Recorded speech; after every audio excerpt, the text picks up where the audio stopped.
Hello and welcome. You're watching Rajya Sabha TV and I'm Bilal Zaidi.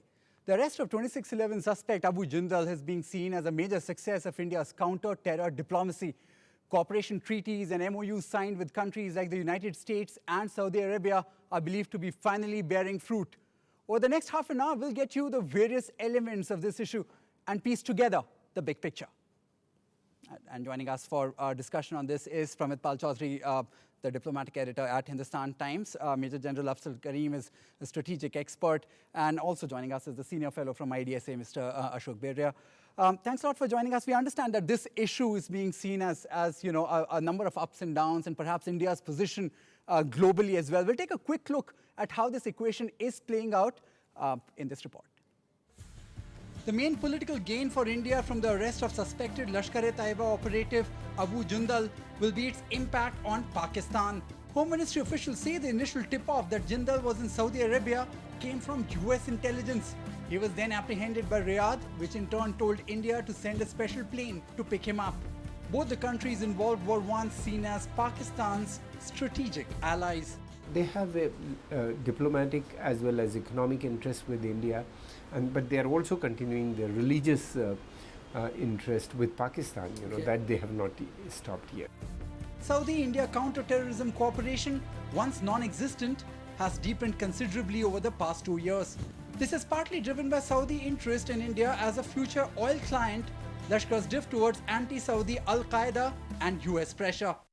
Our relationship with Saudi Arabia is expanding in a variety of ways. You would recollect there was a visit by our defense minister. That again, you would say, was a path-breaking thing. Moreover, Jindal is now expected to provide evidence about the connections between the 2611 attack, the inter-service intelligence and the Pakistani state, India's long-standing argument. Jindal's arrest, along with submissions made by elite operative David Coleman Headley, will strengthen India's efforts to bring perpetrators of Mumbai attacks to justice. Isolated by old allies, Pakistan has issued a statement offering cooperation.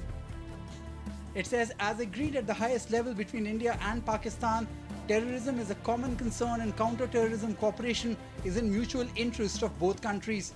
Pakistan has renewed its offer of cooperation in this domain. New Delhi can expect to throw any new evidence at Pakistan, pushing harder for action against the elite men behind 2611, many of whom, including Jindal, were arrested and then released, citing lack of evidence. Apart from Saudi Arabia and the United States, India has signed terror cooperation treaties with the UK, Australia, UAE, and Russia, among others. India is hoping it would be able to effectively use its growing economic clout into greater sensitization on the issue of terrorism amongst the international community. Bilal Zaidi, Rajya Sabha TV, New Delhi. All right, on to my guests now. If I could come to you, Mr. Chaudhary. Of course, when 2611 happened, there was a sense that India was largely isolated in terms of their cooperation, the kind of inputs that were coming in. And largely this entire talk about India being a victim was something that India was not really able to take to the next level, some would say. Would you say that over the last 3 or 4 years since that's happened, India has been able to really nurture their relationship with many other countries, and one of them, of course, being Saudi Arabia, and perhaps that's something that's worked out here? Yeah, well, I think what has happened is that on a number of fronts one is, as is mentioned, we now have a lot more formal counterterrorism cooperation agreements with a large number of countries. Second, I would argue Pakistan itself has burnt boats with a lot of countries. The relationship with America is now extremely poisonous. The 2611 attack, because both Israelis and Americans and a large number of foreigners were killed, has meant that legally the United States security agencies, for example, will have to work against Lashkar-e-Taiba. Lashkar is now on almost everybody's terrorism list. And third, as mentioned, the economic profile of India has meant that a country like Saudi Arabia, which is now seeing that India will probably be if number one or number two client for its oil in the next 10 years, sure. Is a country that it can no longer afford to have a bad relationship with. All right. General Karim, if I could come to you, we understand that when we really talk about 2611 per se and India's interaction, so to say, with many other countries, the way they've built on that relationship, would you say that in terms of the structure, just intelligence sharing, just the network of information coming in, that may have improved? Well, that is one factor. But the other factor is that Pakistan has been thoroughly exposed in the last 3-4 years. That it cannot really, no country can prosper in that manner. And it has been clear that it has been unleashing terrorist attacks on its neighbors, Afghanistan or India or wherever it is. So that besides that, the close cooperation with USA and India, that has an effect, and that has an effect in Saudi Arabia also, perhaps indirectly or directly. So all these circumstances are changing, and in this environment, India has gained. Now the role of Indian intelligence is also improved, but I don't know really exactly because this was improved such an extent that it has influenced the international community, but certainly it has become much better. Although we don't really understand, we don't really know whether, Mr. Behuria, there is what really happened there. There's no formal, explanation to the sequence of events. But what we understand as of now is that there were a number of agencies involved. And when we talk about how the Indian agencies have really been coming along, would you say that perhaps the communication channels that India was supposed to really build up, that may have really happened over the last few years? I think I'll agree with both my previous speakers. Like, Pakistan's loss has been India's gain. In the international sphere, the image of Pakistan as a country which is sheltering terrorists has been there for some time now. So that has gone into the making of this entire discussions at the international level of how to handle Pakistan at the moment.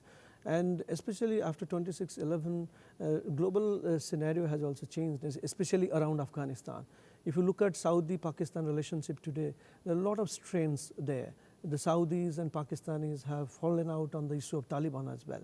So that really gives us some leeway as to how to network with both Saudi Arabia and the USA on this issue of terrorism. Because Saudi Arabia is fearing that tomorrow, if Taliban comes to power, they may shelter Al-Qaeda, which may target Saudi Arabia as well. So there is a convergence of interests as far as US, India, and Saudi Arabia is concerned, and it is playing out well. That might explain how how better coordination is there among three intelligence agencies: US, India, and Saudi Arabia. If I could just expand this debate beyond just these countries. As per Home Ministry figures, there are more than 31 countries that India already has a terror cooperation model with. There are many other countries that India is working on, and we understand that could also come along. How does that help? How does that really work? When we really look at it from, say, perhaps just the public opinion perspective, there's only that much of attention that these aspects get. But when you really look at the larger perspective, the effectivity of these cooperations, can a lot be expected from? Well, it differs obviously from country to country. The formal intelligence cooperation, for example, countries like now the United States, Israel, for example, we have almost seamless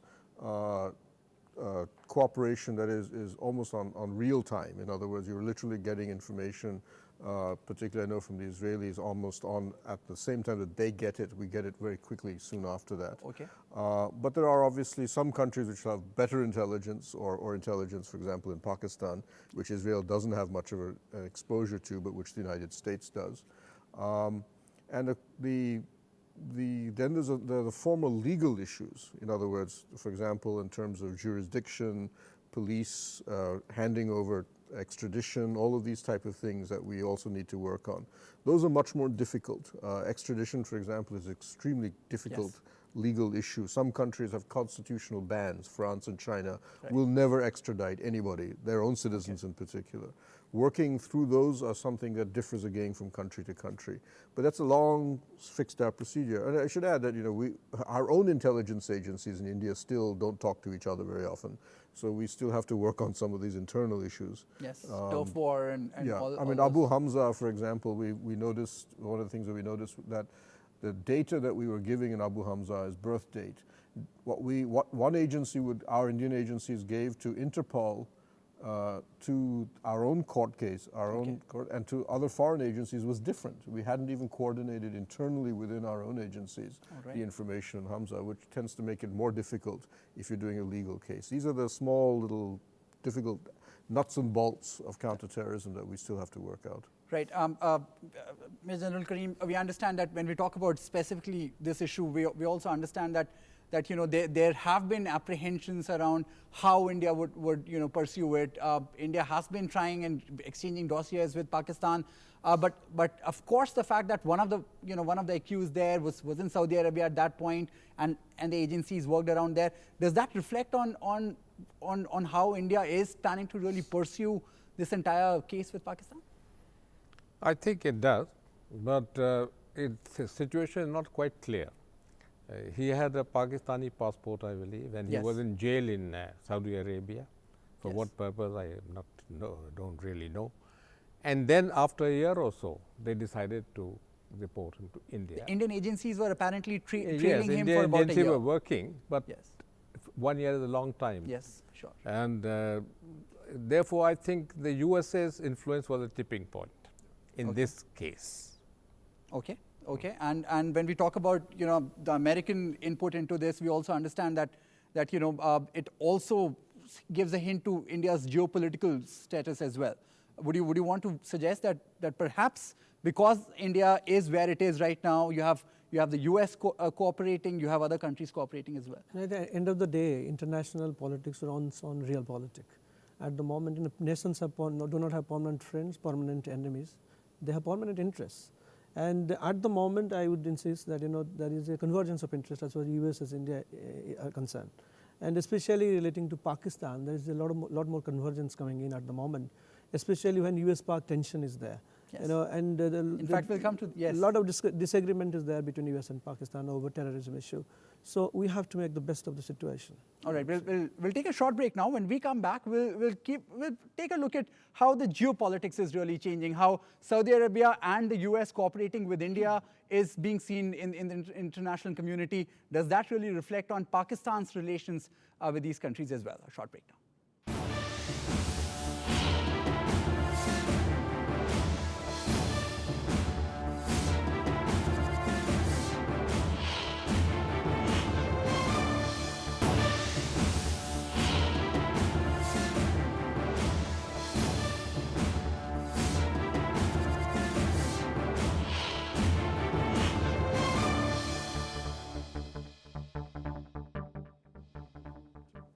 All right, welcome back. Two of Pakistan's closest allies, Saudi Arabia as well as the United States, traditionally their close allies, have cooperated with India, and very, very crucial in terms of getting us this breakthrough in the 2611 case.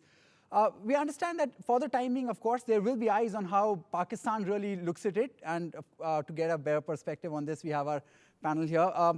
Mr. Chaudhary, how do you really see Pakistan taking all of these inputs coming in? There was this sense in Pakistan that, especially after the the Osama bin Laden issue, that there's this entire sense of distrust, maybe with the US, and now with Saudi Arabia also, to a large extent cooperating with India. Would this be seen with a bit of apprehension? Yeah, I mean, look at the larger picture. After the Abbottabad raid by the United States, Pakistan basically retaliated against the United States by attacking their embassy in Kabul, which the Americans traced back all the way to Miran Shah, and they believe to the ISI, or at least the ISI definitely helped the Haqqani network carry this attack out.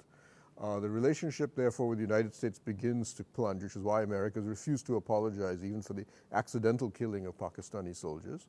What does Pakistan do? They go first to China, they're probably their closest ally, and says, the Americans are now giving us a hard time, we need you to help us. And the Chinese says, look, we're not going to step in. We're not going to fight the Americans on your behalf, and we're definitely not going to bail you out against. We recommend you go back and grovel before the Americans. They then go to the Saudi Arabians, and the Saudis say, you're out of your mind if you think we are going to take the Americans on your behalf. Yes. And January this year, the Saudis then actually take a further action. They cut off. Now, Pakistan has now lost financial aid from the United States.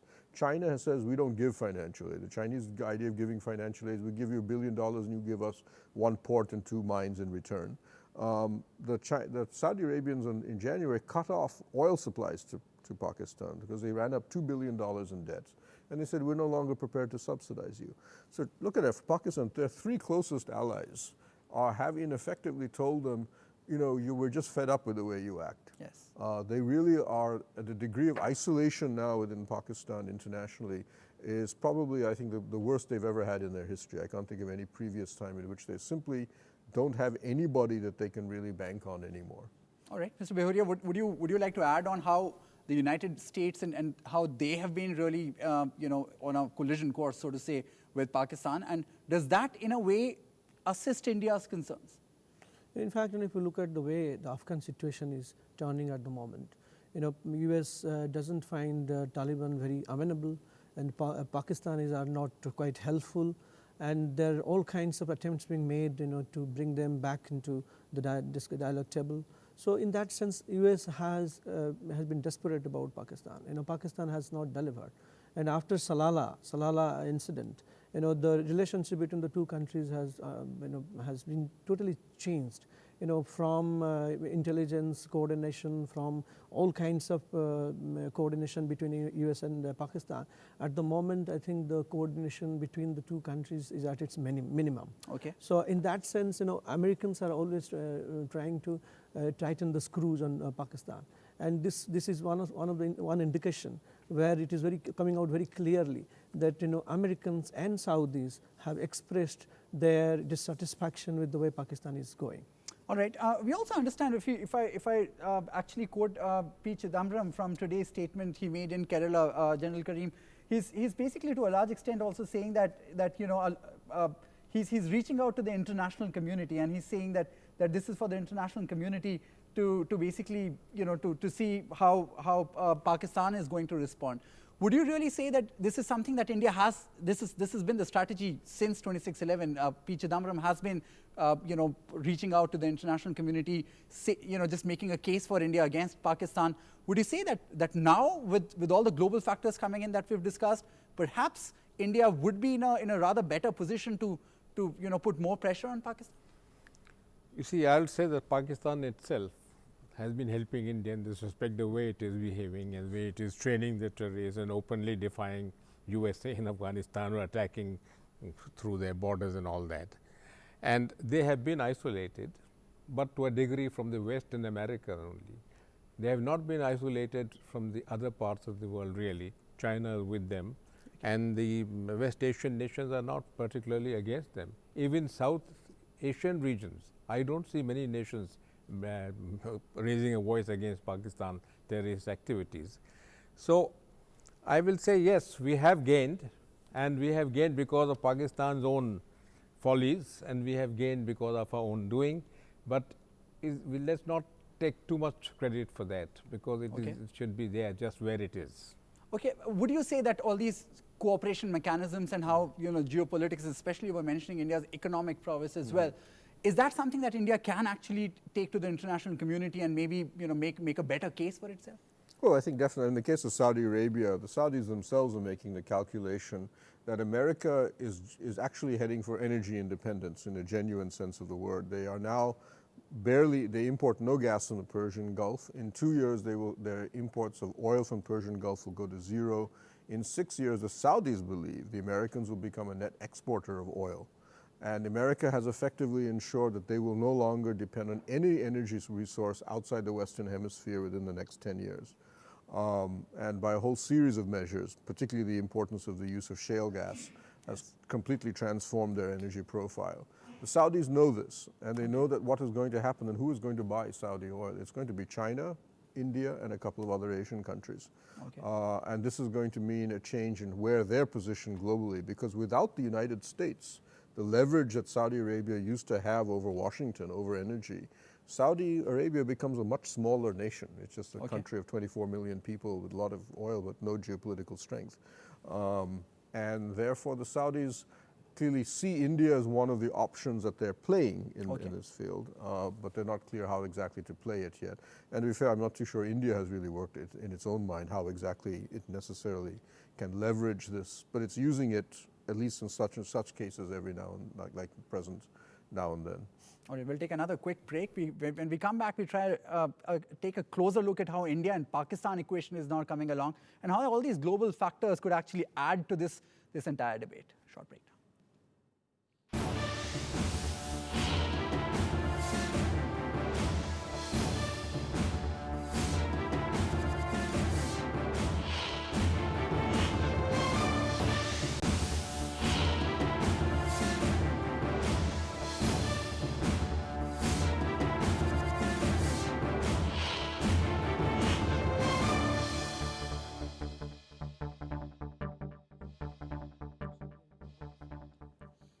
All right, the arrest of the 2611 suspect is being seen as a big catch, but already the rhetoric between India and Pakistan is once again on display. We had statements coming in from the Home Minister of India, P. Chidambaram, as well as Rahman Malik, the advisor to the Prime Minister. So we'll just listen into what P. Chidambaram had to say on this. He has confirmed that he was in the control room, and he has named a few people who were in the control room. He's identified a few people in the control room.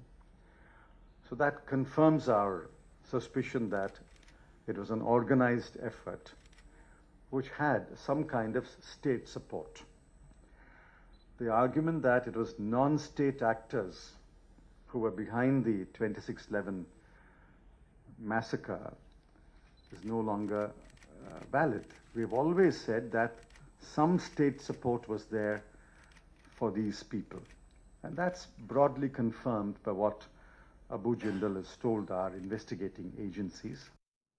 In fact, within hours of that statement, we also had a counter statement, a press conference by Rahman Malik. I'll just quote a couple of lines of what he said there. He said, Hamza is an Indian. India is failing to control its own citizens.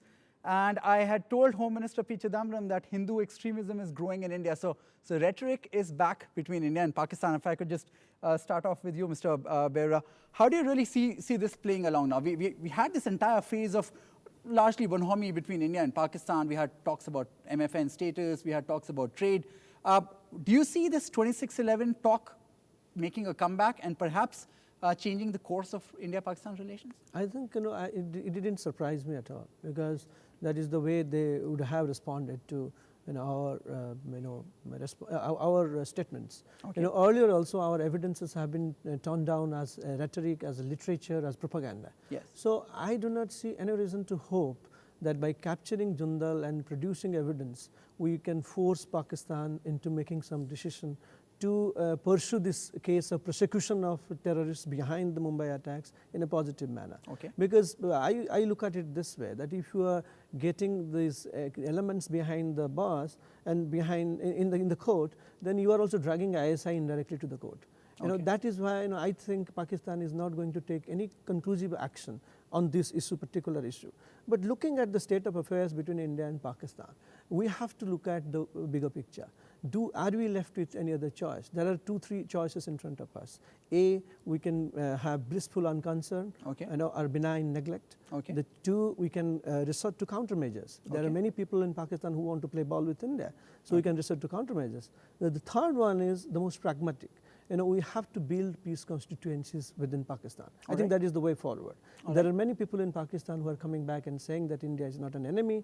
We have to build bridges with India. I think it is in our interest to push for strengthening these constituencies. So we have to look at it positively, and in spite of all this rhetoric that is there and that is likely to be there, I think we have made a conscious choice, conscious decision to take our relationship ahead. I understand that it is terribly accident prone. I understand the spoilers will always be at work to debar this process. But we have to move ahead and look for some light at the end of the tunnel. All right, Major General Karim, we're just running short of time now. So if you could just quickly wrap up, where do you see India and Pakistan going from here? Is this entire rhetoric now going to overtake the overall question of India-Pakistan moving together? No, this is one of the factors. I don't think India and Pakistan are going anywhere. We take one step forward, one backward. All right. And every time these things arise, if you look at the talks that have taken place, whether it's Siachen or Creek or whatever it is, Yes. now nobody has moved an inch forward for many, many years, and I don't see it moving forward at the moment. All right, Pramit Pal Chaudhary, final words from you. Where do you see it going from here? Rhetoric is visible, but it's an important breakthrough. And of course, India would like to keep a safe neighborhood, and hence they would want to pursue. Yeah, well, I think one of the biggest gains we've had is MFN status. That was an enormous thing. That's something they've resisted for many, many years, especially the military, who've tied it to Kashmir. They've actually broken that off. The Pakistanis are now saying Sir Creek and Siachen, okay, let's break that off from the Kashmir dispute as well. And Kashmir is actually disappearing from the rhetoric. You don't see Kashmir very much anymore. But I think the real problem we face is that while Pakistan may be shifting on this, the real problem is that internally Pakistan's ability to deliver on a peace process is actually deteriorating quite rapidly. Okay. There is now almost 5 centers of power in Pakistan. Right. And it's now increasingly hard to say who exactly are we talking to in Pakistan. Especially given the current political situation And there. the as well, Sarojit Singh case is a perfect, where you actually saw the president make an announcement, Yes. and everybody suspects as the military intervened and said no, and the president had to walk back within 4 or 5 hours. Yes, so we'll have to really see how that goes along. But for the time being, of course, the fact that India has been able to get through and make a major breakthrough in the 2611 case is also being seen as India's growing economic cloud that they've been able to convert into its pursuing its diplomacy further. That's it for now. We'll catch you again on another day, but for the time being, that's it on The Big Picture.